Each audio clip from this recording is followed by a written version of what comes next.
Neste vídeo aqui no Modernidade e Ciência, eu vou fazer uma análise conceitual, sem juízo de valor, a respeito da queda do helicóptero EC-130 no município de Caieiras, a cerca ali de 30 quilômetros aí da cidade de São Paulo, nesta semana.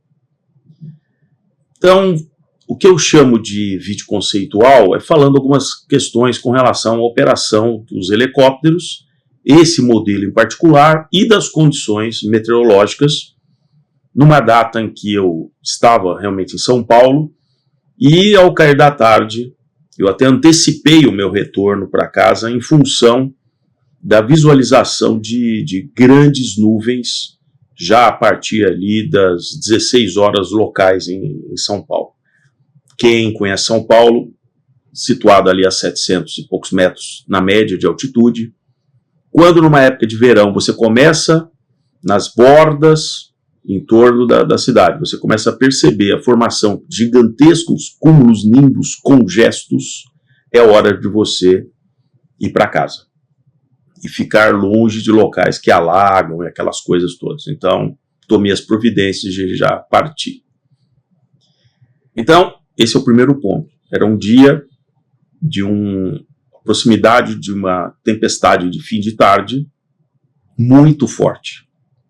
E aí, ali na região do Jaguaré, onde fica um grande heliporto de vários helicópteros, foi o ponto de partida desse EC-130, que, aliás, é um dos melhores projetos atualmente em produção de um helicóptero com um motor, um turboeixo, que é um sistema parecido com uma turbina, mas ele tem um eixo, a expansão do gás, na verdade ele acaba indo para uma câmara que faz com que um eixo, que depois vai alimentar o rotor principal do helicóptero.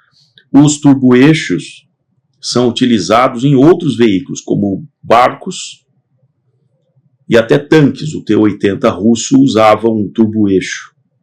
Então é um projeto muito interessante, com uma alta capacidade de geração de potência na saída.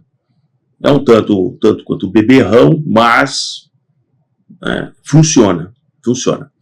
No caso de um helicóptero é muito interessante, porque ele é bastante compacto, muito mais confiável do que helicópteros com motores a pistão, motores aeronáuticos colocados na vertical, a pistão. Os modelos Hobson usam, né, o 44, né, usa o 22, né, motores a pistão. Então, o Eurocopter, que é uma melhoria ali, inclusive a partir de 1999, quando os países da União Europeia passaram, um projeto originariamente francês, a Elibras no Brasil monta muitos desses helicópteros aqui no Brasil, sediada ali em Itajubá. Muito bem, então do ponto de vista de confiabilidade, o projeto é bastante moderno, sofreu várias melhorias. Hoje a aviônica embarcada para diminuir a tensão ali do piloto é muito boa nesse modelo EC-130. Ele superou motores vendas da Bell, acho que o Bell 306, se não me engano, que tem um motor também. Então, como monomotor, é um excelente helicóptero, né? E homologado para voo noturno. Sim, ele está homologado para VFR noturno, ou seja, você pode voar à noite desde que haja condições visuais. Eu não vou entrar em detalhes aqui. Esse voo foi previsto de São Paulo para a cidade americana, e aí vem algumas observações que eu vou fazer com vocês. Certamente a decolagem foi postergada porque durante a tarde a formação de nuvens era tão forte ali em torno de São Paulo que você não tinha essa visibilidade. Aí, quando eu afirmei, por volta de 16 horas, uma chuva muito intensa em vários pontos da zona oeste de São Paulo. Diga-se de passagem, pode não ter chovido em outro local de São Paulo, mas na zona oeste choveu fortemente, indo inclusive na direção ali do começo das rodovias ali, a Anhanguera e Bandeirantes, que é o caminho natural para chegarmos, por exemplo, em Jundiaí, Campinas e Americana logo em seguida. Os helicópteros têm, evidentemente, uma vantagem em relação aos aviões que pudessem transportar até 7 entre passageiros e tripulantes, que é o caso do EC-130, um piloto e 6 passageiros, por exemplo, capacidade de 7. É considerado um dos helicópteros com a melhor visibilidade, uma área de visibilidade para quem está ali dentro do helicóptero incrível. O projeto foi baseado em empresas turísticas do Havaí. Ele é largamente utilizado para voos panorâmicos em vários locais. Começou no Havaí, depois foi para o Grand Canyon, então é um helicóptero turístico. E como ele tem uma área de cabine muito grande, proporcionalmente ao tamanho do helicóptero, também se transformou num excelente avião, um helicóptero ambulância. Então ele é muito utilizado em resgates médicos, pela dimensão que ele tem de acomodar ali uma maca, né, uma estrutura de apoio para um traslado aeromédico. Então, com relação ao equipamento, é excelente. Esse que acabou se vitimando foi construído em 2001. Então, não era exatamente um helicóptero da geração mais nova, não era helicóptero. A partir de 2012, esse modelo sofreu também várias melhorias. Inclusive a turbina, aliás, o motor, né, como os puristas gostam de chamar, mas fisicamente é uma turbina, mas vamos chamar de motor, para os puristas não ficarem aqui, os puristas fofos não ficarem assanhados aqui no canal. Sofreu realmente grandes melhorias com o aumento da potência, em torno ali de 1000 HP, que ele consegue entregar. Então, voltando às questões meteorológicas na data do acidente. Condições péssimas, isso é fato, não é opinião minha, é fato para quem estava presenciando ali, e provavelmente se postergou o retorno para a noite, por volta ali de 20h30, em torno disso, que foi a decolagem desse helicóptero. Essa característica que os helicópteros têm de voar baixo e lento é uma grande vantagem em relação às aeronaves de asa fixa. O helicóptero consegue, inclusive, até, se ele quiser interromper ali o voo, ele pode pairar, pousar em espaços muito pequenos. Agora, essa versatilidade de um helicóptero também é um dos maiores motivos de quedas de helicópteros. Porque a grande versatilidade traz um grau de autoconfiança para quem pilota muito grande. Porque você diz, eu estou voando baixo e lento, tenho uma noção de tudo que está acontecendo ao meu redor, eu tenho um tempo de reação melhor do que se eu estivesse voando num avião de asa fixa, eu posso, inclusive, pairar, voar de ré, fazer todo um movimento, escolher um local, se eu tiver um problema para um pouso de emergência, melhor do que um avião. É verdade. Mas o fato de você ter essa grande versatilidade, muitas vezes em grandes acidentes, colocam quem está ali pilotando o helicóptero numa situação de um grau de confiança que ele conta sempre que ele vai conseguir tomar a decisão antes que aconteça um problema. Agora, isso não impede que ele não enxergue fios de alta tensão. Grande parte de helicópteros acabam colidindo com fios de alta tensão, outras estruturas que ele não está vendo, ou, como já vitimou, por exemplo, muitos anos atrás, o Ulisses Guimarães, com uma chuva forte. Chuva derruba helicóptero. Uma nuvem concentrada de chuva, se ele realmente entrar debaixo ali do local, em que tem uma forte camada de água descendo, você tem que sair porque você vai para o chão. Né? Então, a versatilidade acaba te levando a estar em situações que um avião de asa fixa não estaria, porque o avião de asa fixa diz, eu não consigo voar nessas condições, mas o helicóptero consegue. Até que você perceba que aquele seu nível de discernimento, de controle, ficou além das suas possibilidades. Então veja, à noite, as condições já são difíceis. Você está numa condição meteorológica difícil. Você conta que depois, realmente de uma chuva muito intensa como aquela que aconteceu em São Paulo, o que acontece depois? As coisas se abrem, se dissipam, a visibilidade fica até boa, porque a chuva limpa ali a atmosfera.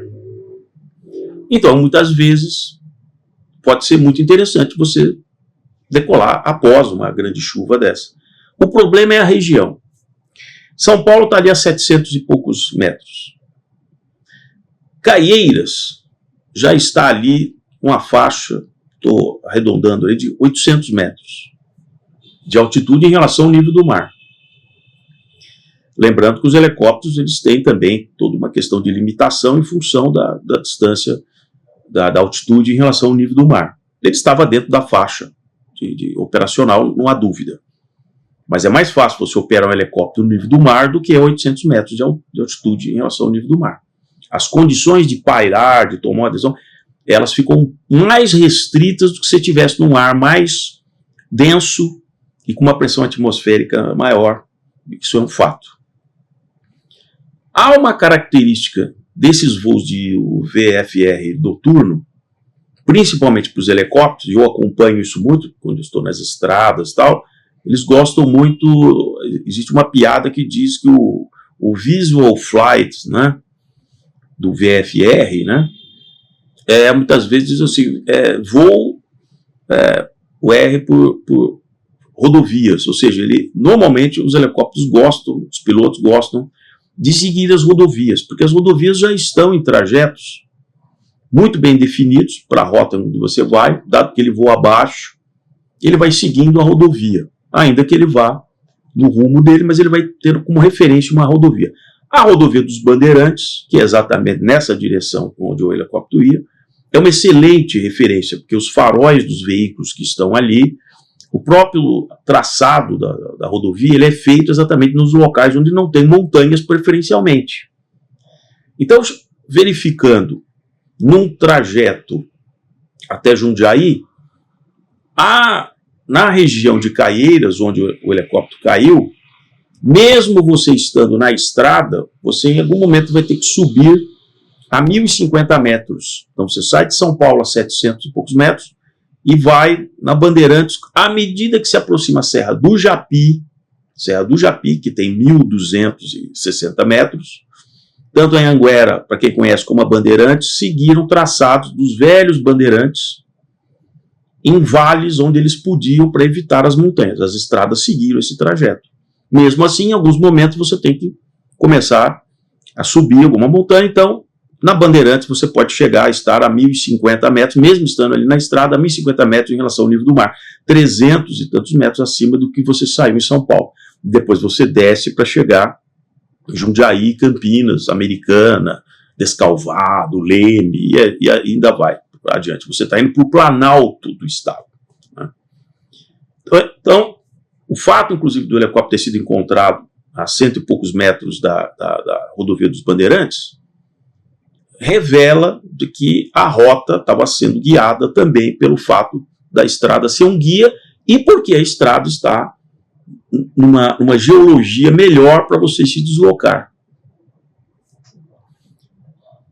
Não há dados que mostrem uma colisão, seja com fios de alta tensão, não há reporte de uma emergência que fizesse ele pousar, inclusive da própria rodovia e coisas assim. Pelas imagens do estrago na fuselagem do helicóptero, houve realmente um impacto. Isso é óbvio, você observando a maneira, ele está bem preservado, mas a frente, uma lateral, está bem destruído. O que, na minha modesta interpretação, significa que ele não fez um voo placado com alguma perda de controle, placou, que a gente diz, a estrutura inferior estaria bem destruída, bem amassada, isso não aconteceu. Não há ali uma visão na mata, bem fechada, dele colidindo com os rotores para depois vir até o solo. Então, é uma região de montanha, e há uma sinalização ali um impacto muito forte com o solo. E na investigação isso vai ser bastante elucidada, mas por ser à noite, por condições meteorológicas que você decola de São Paulo numa condição, em alguns minutos, ao você se aproximar ali da Serra do Japi, é completamente diferente. Pode ser para melhor, nesse caso foi para pior. E aí você tem que tomar realmente as decisões. Por mais que você, como eu disse, você consegue voar baixo, lento, mas depende de como as circunstâncias que estão no seu entorno, elas pioram. Que se de repente ela, por hipótese, ela piorar numa tal situação que de repente começa você encontra uma cortina de chuva que não estava prevista, você não estava enxergando isso à noite, ou ventos, ou uma neblina em função daquela chuva que havia terminado, por exemplo, você rapidamente entra numa situação de perda de orientação espacial, você perde o contato com o solo e aí as coisas se precipitam muito rápido, porque o helicóptero ele é uma aeronave diferente dos aviões de asa fixa, ele tem um voo chamado, ele é aerodinamicamente instável. Um avião de asa fixa, aerodinamicamente, ele é estável. Se você não mexer muito nos comandos, ele continua voando. Mesmo que ele perca o motor, ele continua voando. Porque ele tem uma geometria e o próprio funcionamento da maneira que ele tem a sustentação, aerodinamicamente ele é estável. As perturbações do ar à sua volta vão interferindo na estabilidade, o piloto está ali para ir corrigindo a estabilidade.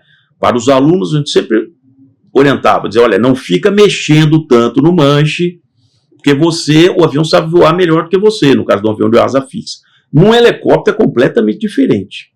Como ele é instável, porque ele não tem aerodinamicamente uma condição de ter uma sustentação própria. Ele não tem superfícies que garantem uma sustentação mesmo se ele estivesse voando sem motor. E o fato de você ter o rotor principal girando uma velocidade, e você tem, nesse caso, uma excelente evolução do rotor de cauda, nesse modelo do EC130, né, o Fenestron lá, mas você tem que também controlar o torque que o rotor principal está gerando, que ele vai tentar girar você. Então, o piloto do helicóptero ele tem que continuamente ficar usando os dois pés e as mãos no controle do rotor, no controle do passo. Ele não pode relaxar, parar e dizer, não, eu tenho que estar aqui o tempo todo, porque ele tem uma tendência instável. Então, quando você entra numa situação, por exemplo, por hipótese, onde você perde o contato visual, tem alguma coisa te perturbando, com uma chuva que está caindo e você não tem a visibilidade e tal, isso se torna muito mais crítico para uma pessoa realmente conseguir controlar. Por isso que existem casos aí, não vou entrar em detalhes, de modelos semelhantes que foram derrubados por condições meteorológicas que, naquela circunstância, ele ficou incontrolável, né? Então, isso que eu tinha aqui para vocês. Se você está chegando agora no Modernidade Ciência, peço, se inscreva aqui no canal, ajude o canal, que está crescendo bastante, coloque o sininho para receber os próximos vídeos e, se você gostou, coloque aí o joinha, isso ajuda muito aqui o Modernidade Ciência. Grande abraço.